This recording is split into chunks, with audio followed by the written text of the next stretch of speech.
Extensive severe weather outbreak broadcast script. Multi-day planes to East Coast threat Section 1. The critical outbreak overview, Monday. Part 1. The urgent call to action and core assessment. Good afternoon, everyone. Thank you for tuning into the Severe Weather Center. We are tracking a highly volatile, life-threatening weather situation across the central United States today. If you are watching this from the Central Plains, the Western Midwest, or portions of the Southern Great Plains, you need to stop what you are doing right now and ensure that your severe weather action plan is fully ready to execute. The Storm Prediction Center has taken the relatively rare step of issuing a Level 4 out of 5 moderate risk for severe weather today. This is not a standard springtime thunderstorm setup. This is a high-ceiling, high-impact atmospheric environment capable of producing violent, long-track tornadoes, catastrophic hail, and destructive straight-line winds. The epicenter of today's highest risk zones stretches across portions of central and eastern Kansas, southeastern Nebraska, southwestern Iowa, and northwestern Missouri.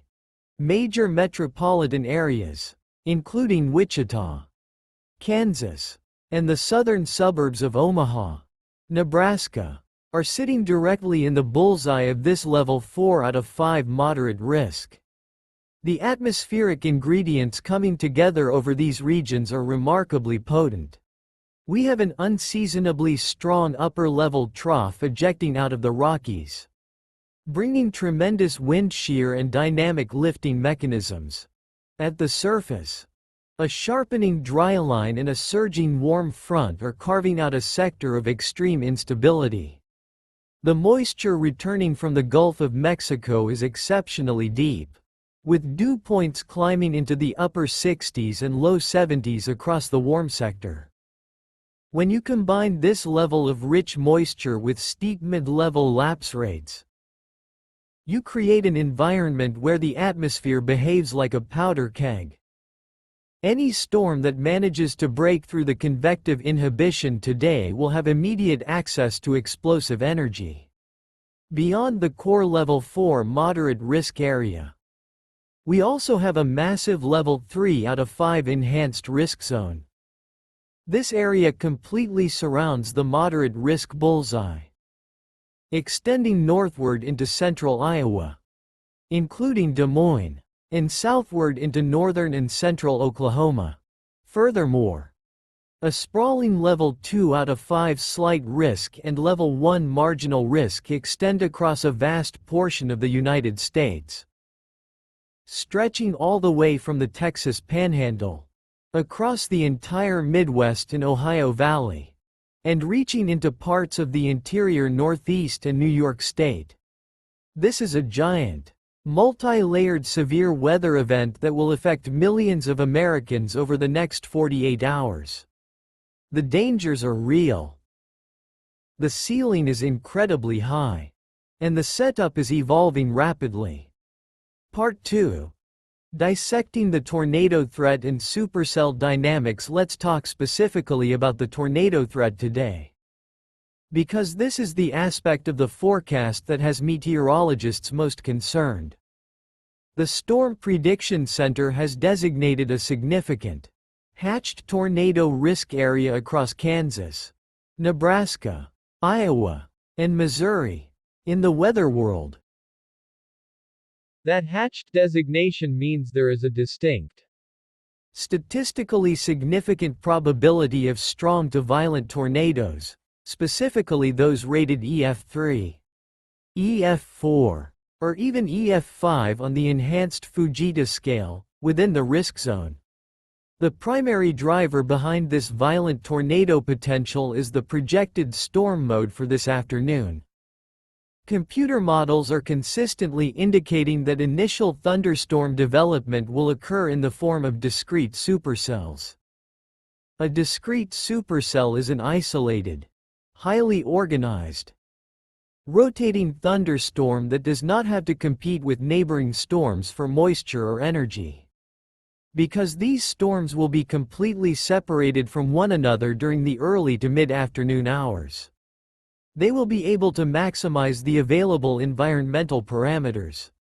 The low-level wind shear today is incredibly strong, meaning that the wind changes direction and speed rapidly as you move from the ground up into the atmosphere. This creates a high degree of horizontal rotation in the lower levels of the atmosphere. When the intense updrafts of these discrete supercells tilt that horizontal rotation into the vertical, the storms begin to rotate violently. If the storm mode remains truly discrete through the late afternoon, the ceiling for this event will be extraordinarily high. We could easily see one or more supercells produce long-tracked, large, and highly destructive tornadoes. These are the types of tornadoes that stay on the ground for dozens of miles, causing catastrophic damage to structures and presenting a severe threat to human life. The environment is especially dangerous because the low cloud bases and high moisture content mean these tornadoes may be rain-wrapped or obscured by heavy precipitation at times, making them incredibly difficult to see with the naked eye. Towns across central and eastern Kansas, as well as southeastern Nebraska and southwestern Iowa, must monitor local radar feeds closely. If a tornado warning is issued for your area today, you cannot afford to wait until you hear the siren or see the funnel cloud.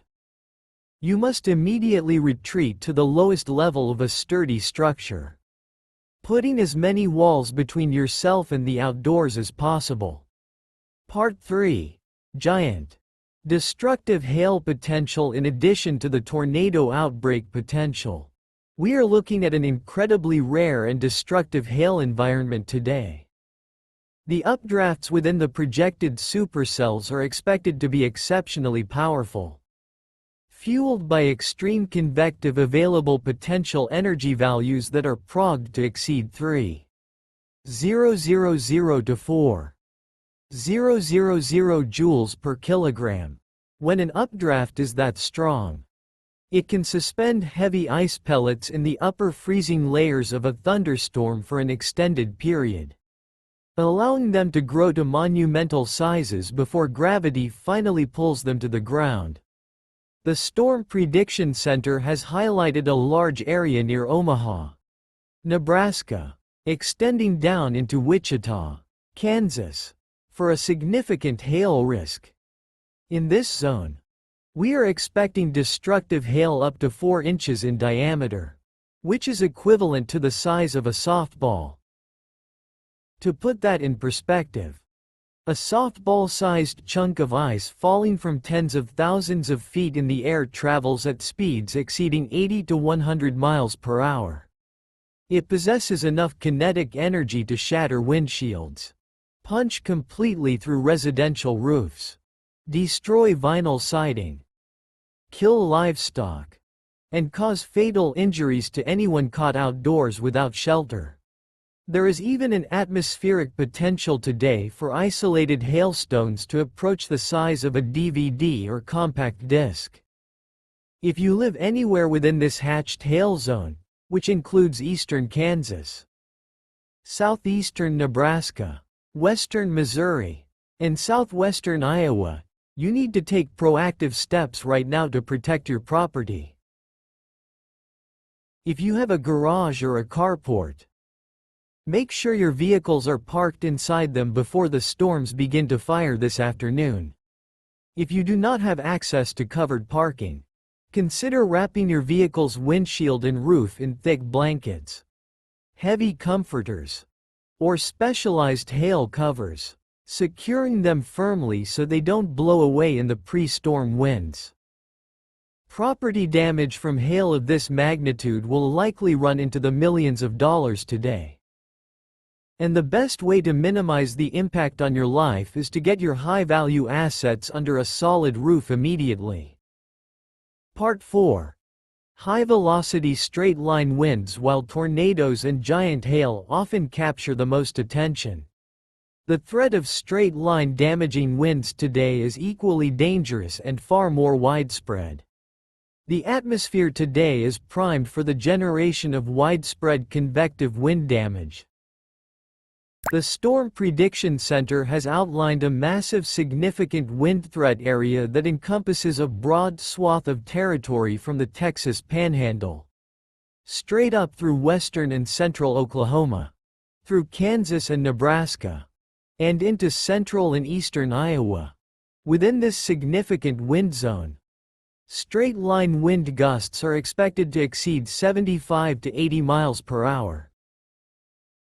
A straight-line wind gust of 80 miles per hour is equivalent to the wind speeds found in a Category 1 hurricane. Unlike a tornado, which causes localized, rotational damage along a narrow path, straight-line wind events can create continuous paths of destruction that span entire counties or states.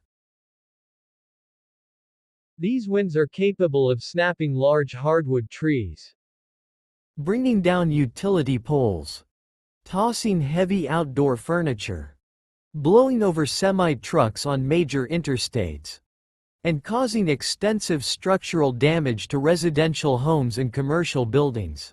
Outside of the core significant wind zone, a broader risk of 60 to 70 mile-per-hour wind gusts extends outward across the Midwest, pushing into Illinois, Indiana, Michigan, and down into central and eastern Texas.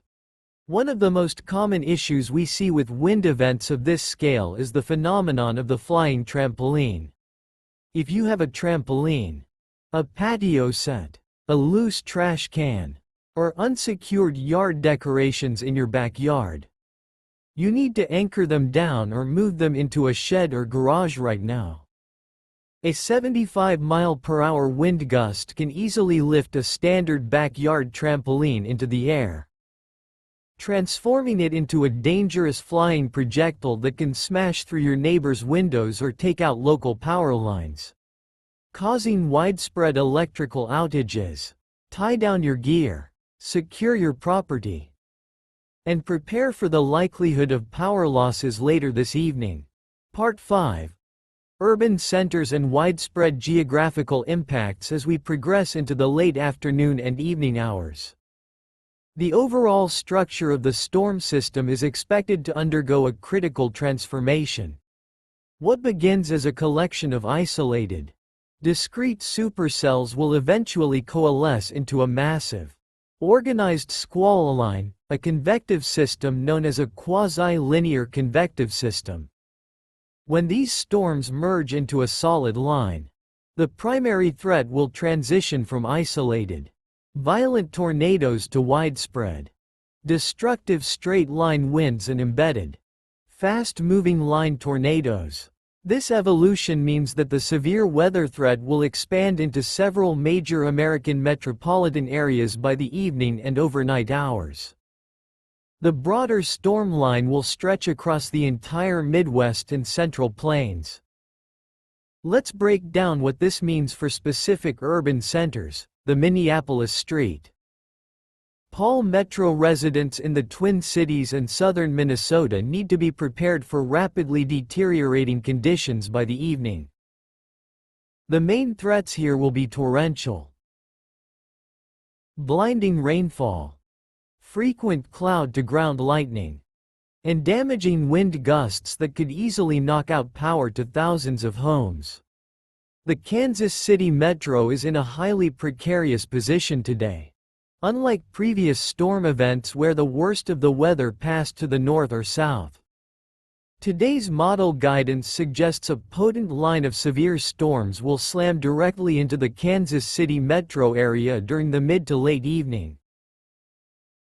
Expect a high risk of damaging straight-line winds, intense downpours leading to localized street flooding, and the potential for brief, spin-up tornadoes embedded within the advancing line.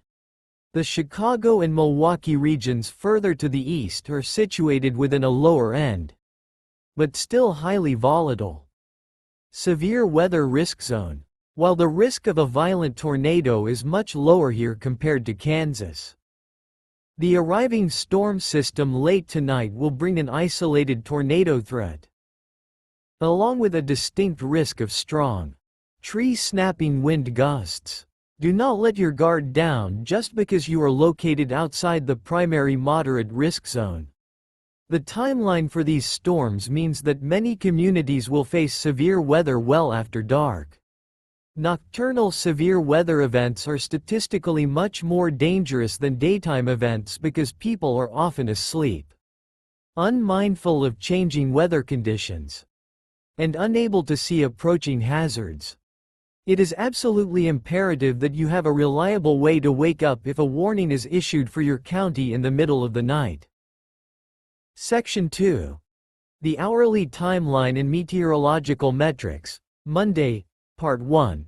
Early afternoon conditions and the capping inversion. To truly understand how today's event will unfold, we must examine the atmospheric timeline on an hour-by-hour basis, tracking the precise meteorological metrics that will govern storm behavior. During the early afternoon hours, roughly from 12 p.m. to 2 p.m. Central Time, the surface weather map displays a highly organized setup.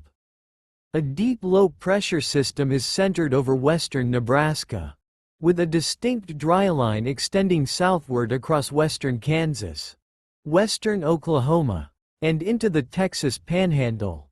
Ahead of this dry line, a strong low-level jet stream is actively pumping rich, high dew point air northward from the Gulf of Mexico. Currently, across much of eastern Kansas and Nebraska, a meteorological phenomenon known as a cap or a capping inversion is firmly in place. A capping inversion is a layer of relatively warm air located a few thousand feet above the surface. This layer acts like a lid on the atmosphere, preventing the warm, moist surface air from rising freely into the upper atmosphere. In the early afternoon, this cap is performing a vital function. It is keeping the atmosphere stable and quiet, preventing premature thunderstorm development. However, while the surface remains quiet, the potential energy beneath the cap is building rapidly.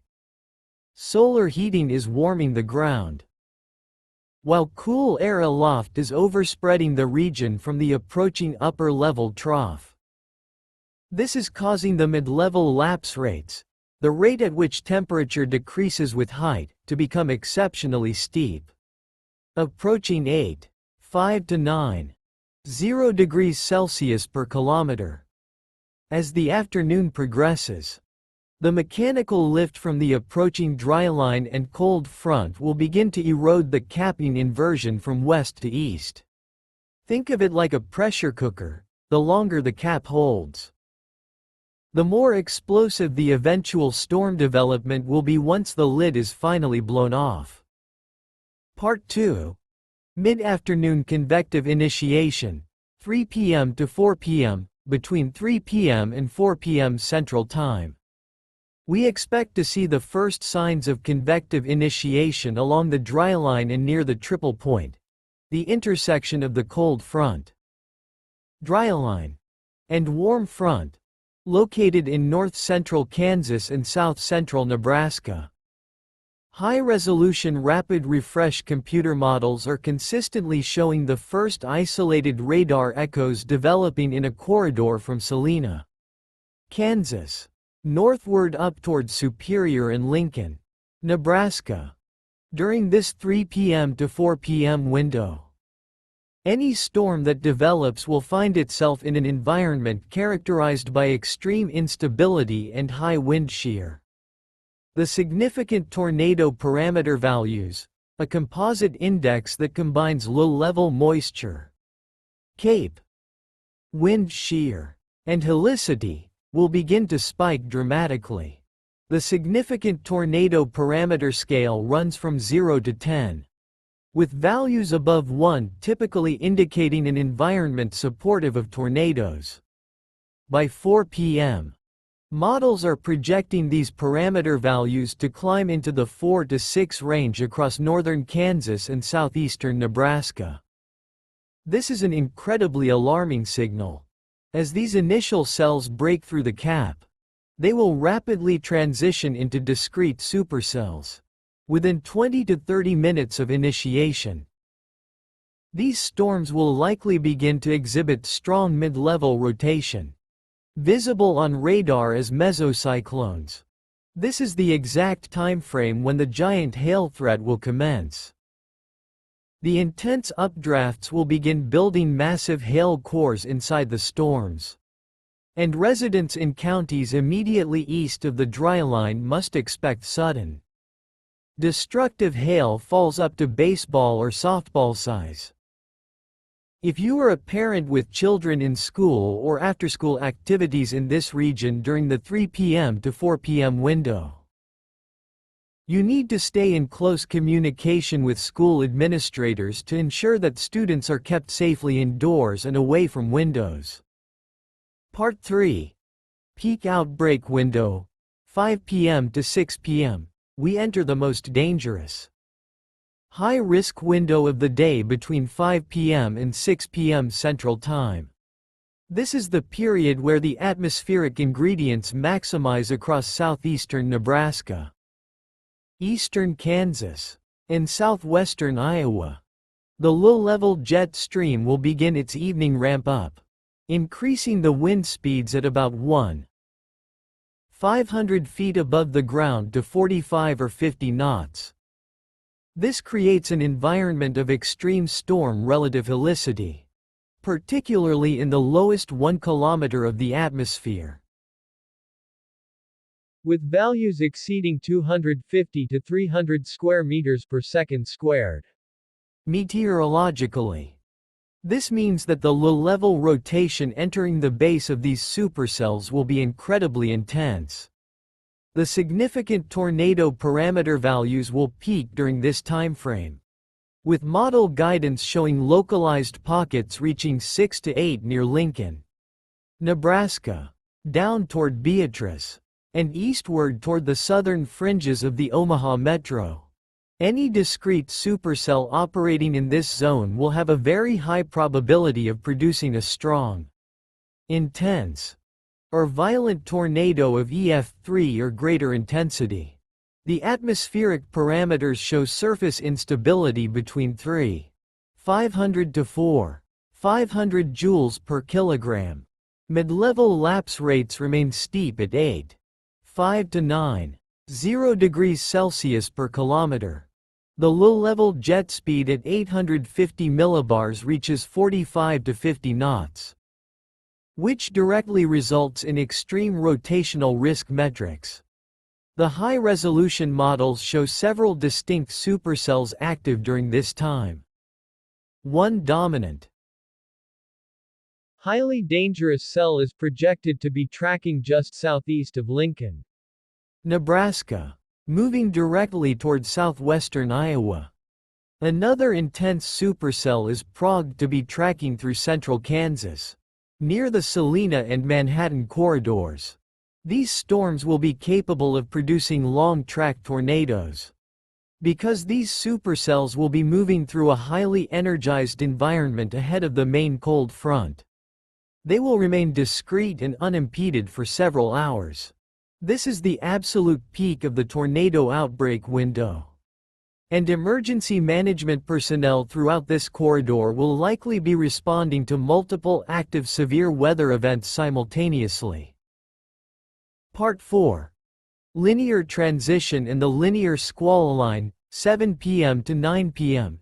As we transition out of the dinner hour and head toward the mid-evening, specifically between 7 p.m. and 9 p.m. Central Time, a profound structural change will take place within the convective environment. Cold pools generated by the individual supercells will begin to merge, and the strong linear forcing from the advancing cold front will cause the individual storms to cluster together. By 7 p.m., the storm mode will rapidly transition from discrete supercells into a continuous, Bowing squall line. As the storms organize into this linear configuration, the risk of isolated, violent EF3 plus tornadoes will begin to decrease. As the storms lose their isolated nature and begin to compete with one another for inflow air. However, the severe weather threat is far from over. Instead, it becomes far more widespread and linear. The primary hazard transitions into a massive, catastrophic straight-line wind event. As the squall line accelerates eastward, a powerful rear inflow jet will develop behind the leading edge of the storms, driving wind gusts of 75 to 80 plus miles per hour directly toward the ground. By 8 p.m. and 9 p.m., high-resolution radar simulations depict a massive, unbroken wall of severe thunderstorms stretching from near Minneapolis, Minnesota, down through central Iowa, slicing directly through the Kansas City metro area, and extending all the way into Wichita, Kansas. This line will look like a massive bow echo on radar, indicating that high-velocity winds are actively pushing the center of the line forward. Even though the risk of violent, long-track tornadoes decreases during this timeframe, the risk of quick, rain-wrapped spin-up tornadoes along the leading edge of the squall line will increase significantly. These fast-forming tornadoes develop incredibly quickly, often with less than 5 minutes of radar warning, and can cause localized areas of enhanced structural damage within the broader zone of 80-mile-per-hour straight-line winds. Part 5. Late-night progression, 10 p.m. Overnight, from 10 p.m. through the overnight hours. The massive squall line will continue its relentless march eastward and southward across the American heartland. Driven by the powerful upper-level steering currents, the line will push out of Iowa and western Missouri, advancing into Wisconsin, Illinois, and eastern Missouri by midnight to 1 a.m. Central Time. The leading edge of the severe storms is projected to be moving through places like Rochester, Minnesota, down toward the Des Moines and Cedar Rapids corridors in Iowa, and pushing directly into western and central Illinois, approaching the Springfield area. In Wisconsin, including areas near Madison and Milwaukee, a line of strong to severe storms will be moving through. While the atmosphere this far east will have slightly less surface-based instability compared to what was present in Kansas and Nebraska during the afternoon, the dynamic wind fields aloft remain incredibly potent. Therefore, a primary threat of tree snapping, power line toppling damaging wind gusts will persist deep into the night. Further south, the line of storms will continue to rage across eastern Kansas and western to central Missouri, tracking directly through the St. Louis metropolitan area in the pre-dawn hours.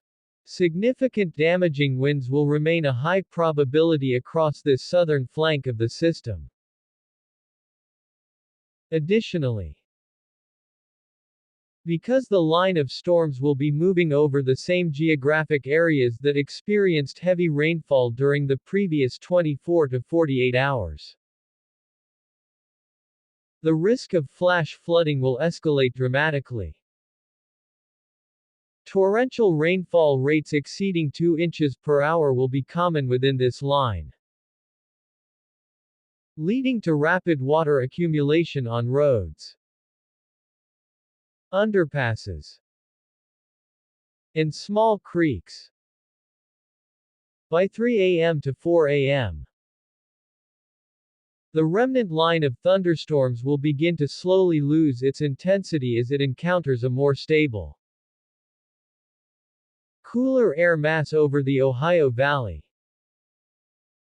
setting the stage for how the system will redevelop and behave on Tuesday. Section 3. The Massive Tuesday Expansion. Part 1. The Continental Scale Risk Profile. Welcome to the second phase of this major multi-day severe weather event. As we move into Tuesday morning, the dynamic weather system that triggered a major tornado outbreak and destructive hail across the Central Plains on Monday is undergoing a dramatic geographic expansion. The Storm Prediction Center has outlined a massive, continent-sized severe weather risk area for Tuesday that covers a staggering amount of territory. The severe weather risk zones on Tuesday span all the way from the Rio Grande Valley in deep southern Texas, up through the entire American South, across the Ohio Valley, through the Great Lakes, and extending all the way into northern New England and the state of Maine. This represents one of the largest continuous geographic severe weather footprints that we have seen so far in the entire year of 2026. Millions of Americans who were completely unaffected by Monday's storms will find themselves directly in the path of severe weather on Tuesday. The storm system is being driven by a powerful, sprawling shortwave trough that is taking on a neutral to negative tilt as it moves into the eastern half of the United States. This structural evolution allows the system to tap into multiple moisture sources simultaneously, drawing deep, high dew point air northward from both the Gulf of Mexico and the western Atlantic Ocean. Because this risk area is so large, the specific severe weather threats vary significantly depending on your geographic location. In the southern plains, particularly across Texas and Oklahoma, the atmosphere will remain highly unstable, supporting high-end severe hazards. In the Ohio Valley and Northeast, the threat will be driven more by intense atmospheric dynamics and strong low-level wind fields rather than extreme heat and humidity. Regardless of where you live along this massive line, whether you are in Dallas,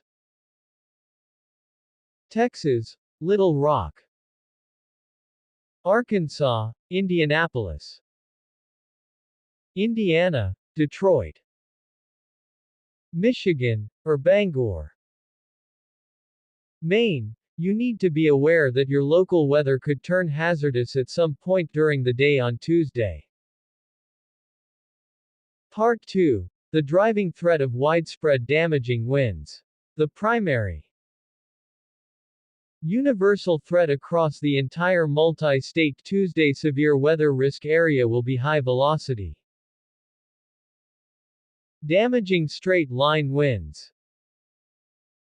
As the cold front pushes eastward, the overnight squall line from Monday will reorganize and re-energize as daytime heating warms the atmosphere ahead of it.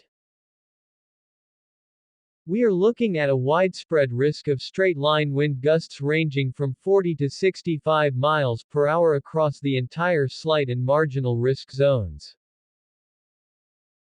However, there are specific corridors where the straight-line wind threat could become significantly more intense and destructive.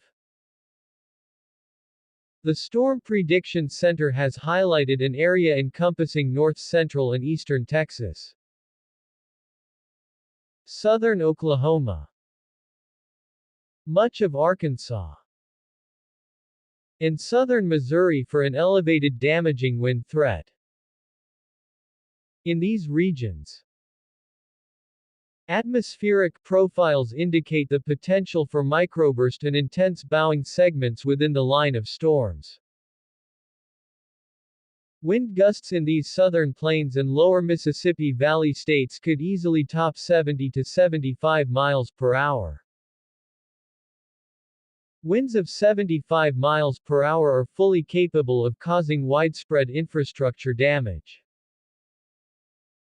We are talking about extensive tree damage, with large branches and entire trees being snapped and thrown onto roads, houses, and power lines. This will almost certainly result in widespread power outages that could take utility companies days to fully restore. If you are a business owner or a homeowner in these regions,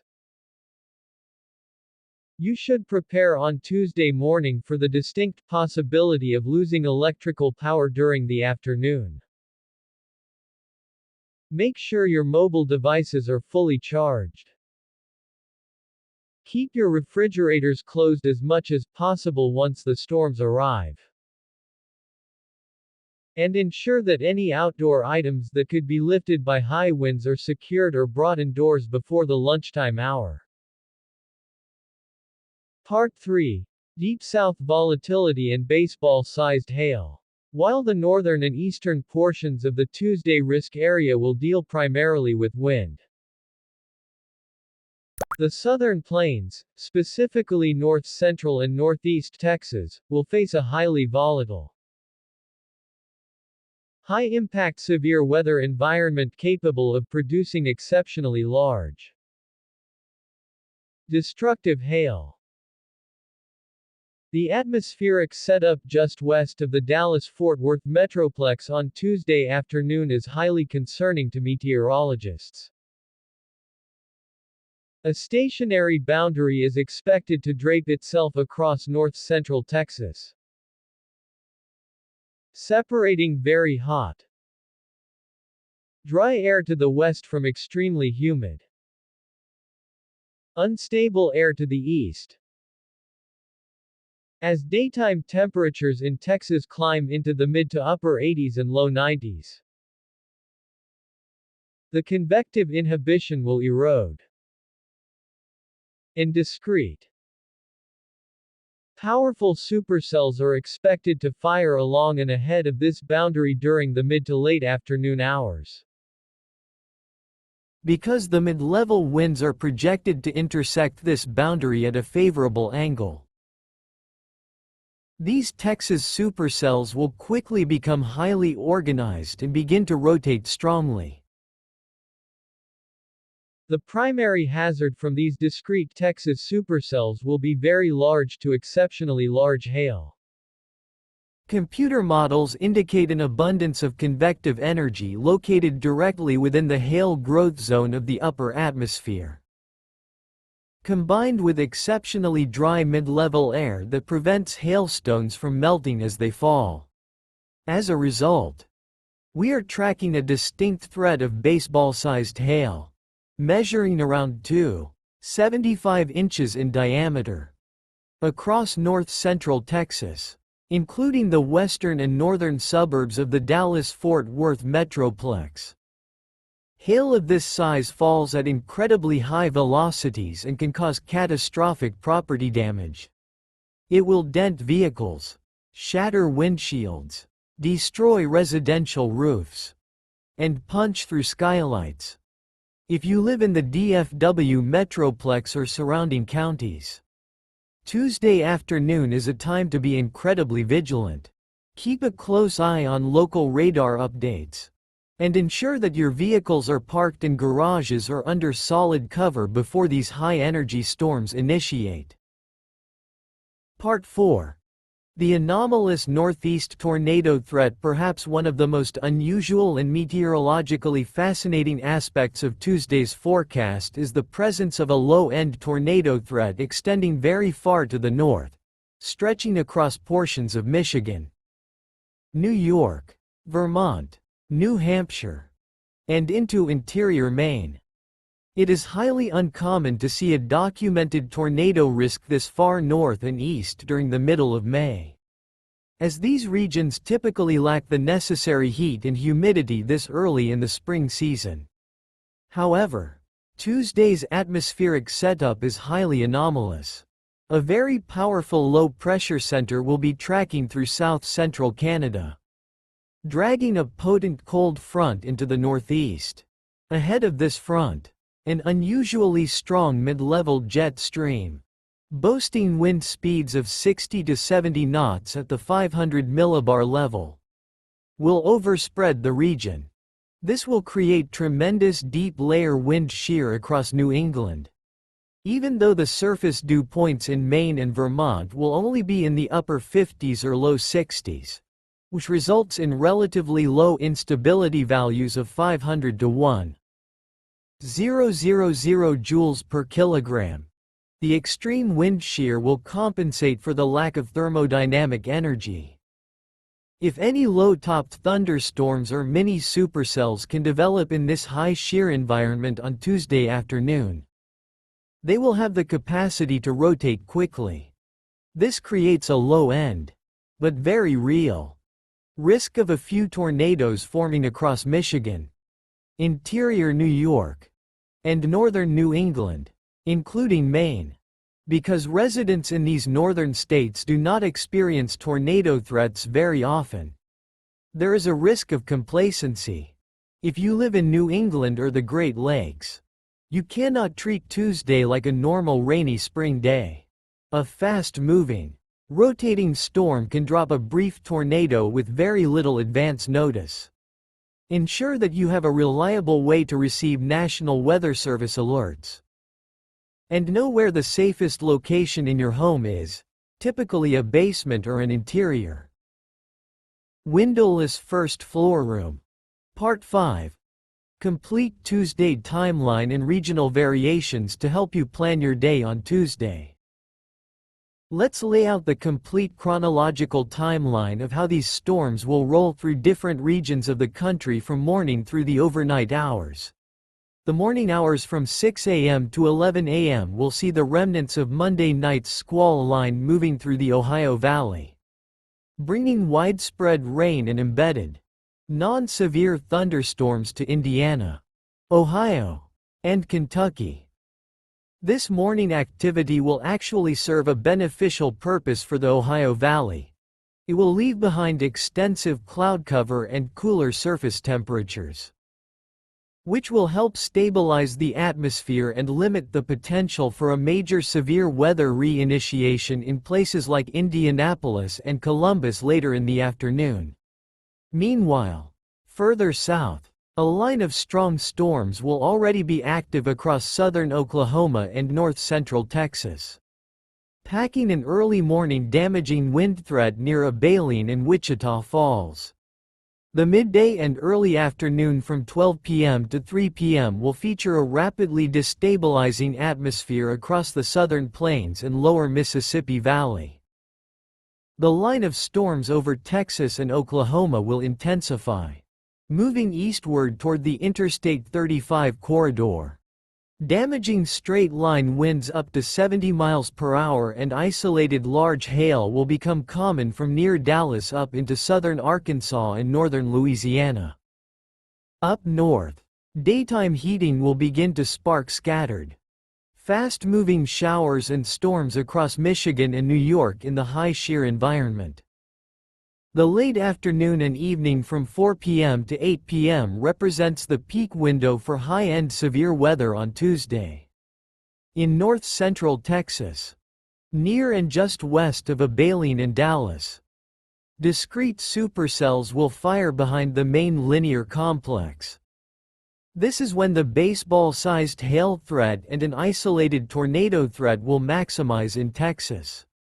Concurrently, across New York and New England, including Vermont, New Hampshire, and Maine, lines of low-topped thunderstorms will race eastward at 40 to 50 miles per hour, producing widespread damaging wind gusts and the potential for a few brief tornadoes. The nighttime and overnight from 9 p.m. through the pre-dawn hours of Wednesday will see the severe weather threat across the northern states fade quickly with the loss of daytime heating. However, across the deep south and Texas, the weather will remain highly active and noisy. The discrete supercells in Texas are expected to merge into a secondary, powerful squall line that will dive southward and eastward toward the Gulf Coast by midnight and into the pre-dawn hours of Wednesday.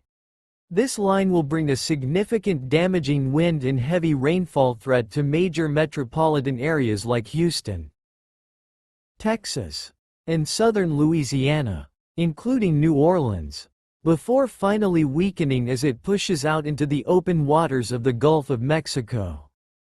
Section 4. Midweek Outlook and Stabilization. Wednesday, Part 1. Synoptic Overview of Atmospheric Stabilization as we transition into Wednesday. The intense, highly dynamic storm system that dominated the continental United States over the first half of the week will finally begin to lose its structural organization and encounter a much less favorable environment. From a synoptic meteorological standpoint, the powerful upper-level trough will become highly elongated and begin to de-amplify, meaning the intense wind shear and sharp temperature contrasts that fueled the Monday tornado outbreak and the Tuesday line of destruction will start to dissipate. At the surface, the primary cold front will have pushed far to the south and east, effectively scouring out the high-grade boundary layer moisture from the majority of the U.S. heartland. In the wake of the front, a large, sprawling area of high pressure, originating from central Canada, will begin to build southward across the northern plains, Midwest, and Ohio Valley. This high-pressure system will introduce a much cooler, significantly drier, and highly stable air mass into the central United States. For millions of Americans who spent Monday and Tuesday under severe weather watches, ducking for cover from tornadoes, or protecting their vehicles from softball-sized hail, Wednesday will provide a welcome and much-needed breath of fresh air. The atmospheric instability will drop to near zero across the Midwest and plains, completely shutting off the engine that drives severe thunderstorm development. The atmosphere will essentially enter a recovery phase, allowing communities to begin assessing damage, clearing debris, and restoring power lines without the threat of additional severe weather interrupting their efforts. Part 2. Residual regional activity and sub-severe storms. While the threat of a major, widespread severe weather outbreak will be over by Wednesday, the United States will not be completely free of precipitation. The trailing edge of the cold front will become somewhat sluggish, stalling out along the immediate Gulf Coast, across the Florida Peninsula, and extending up along the immediate Atlantic seaboard and the East Coast. Because this frontal boundary will still be sitting in close proximity to the warm, moisture-rich waters of the Gulf of Mexico and the Atlantic, it will continue to serve as a focal point for the development of scattered showers and thunderstorms on Wednesday afternoon. Let's look at the specific regional expectations for this residual activity: the Deep South and Gulf Coast across southern Texas, coastal Louisiana, Mississippi, Alabama, and into parts of Georgia and Florida will experience scattered afternoon thunderstorms as daytime heating interacts with the lingering tropical moisture along the stalled front. While these storms will be capable of producing loud lightning and brief, torrential downpours, they will lack the intense wind shear required to become highly organized. Therefore, we are not anticipating any widespread severe weather outbreaks in this region. An isolated storm could produce some small, pea-sized hail or a brief wind gust up to 40 or 50 miles per hour. but these will be well within the bounds of typical summertime thunderstorms. The East Coast and Mid-Atlantic regions further north will see scattered showers and a few embedded rumbles of thunder on Wednesday as the upper-level trough axis passes overhead. This will result in a rather gray, damp, and cool day for many major cities along the I-95 corridor. However, the severe weather parameters here are practically non-existent. There is no risk of tornadoes, no risk of large hail, and no risk of destructive straight-line winds along the East Coast on Wednesday. It will simply be a day where you want to keep an umbrella handy and expect some minor wet weather traffic delays during the evening commute. Part 3. Severe weather season context and safety summary as this major multi-day weather event comes to a close on Wednesday. It serves as a powerful reminder of where we sit in the annual severe weather calendar. May is historically the absolute peak of the severe weather season in the United States. During this time of year, the jet stream is still incredibly powerful, frequently driving cold, energetic troughs out of Canada and the Rocky Mountains, while the Gulf of Mexico is simultaneously fully awake, pumping massive reservoirs of heat and moisture northward into the heart of the continent. When these two opposing air masses collide over the flat terrain of the American midsection, major severe weather outbreaks are the natural, inevitable result. The event we have tracked over the last 48 hours, featuring a level 4 out of 5 moderate risk, softball-sized hail, 80-mile-per-hour winds, and multiple violent tornadoes, is a classic demonstration of the atmosphere's power during mid-May. It underscores the critical importance of weather readiness. Severe weather is an inherent part of life in North America, but it does not have to be a disaster if you are prepared. We cannot stress enough how vital it is to have a comprehensive, multi-layered severe weather safety plan in place long before the dark clouds appear on the horizon. A proper safety plan means knowing exactly where you and your family will go if a tornado warning or a severe thunderstorm warning is issued for your specific location.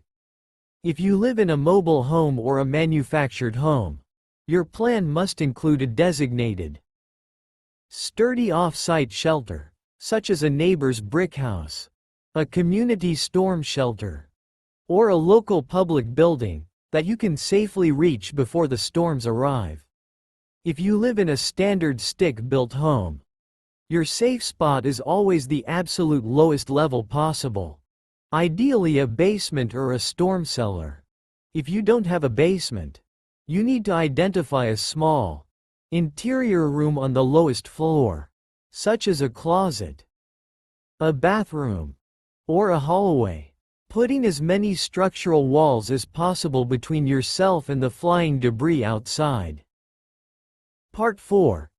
Technical tools for modern storm awareness in today's day and age. There is absolutely no reason to be caught off guard by a severe weather event.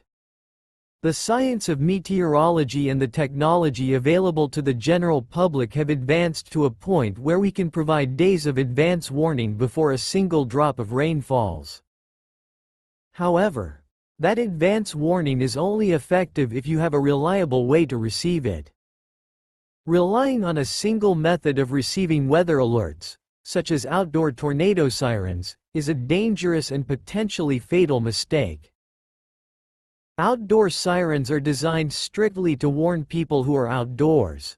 They are not intended to penetrate the walls of a modern, well-insulated home, and they will almost certainly not wake you up if a warning is issued while you are asleep in the middle of the night.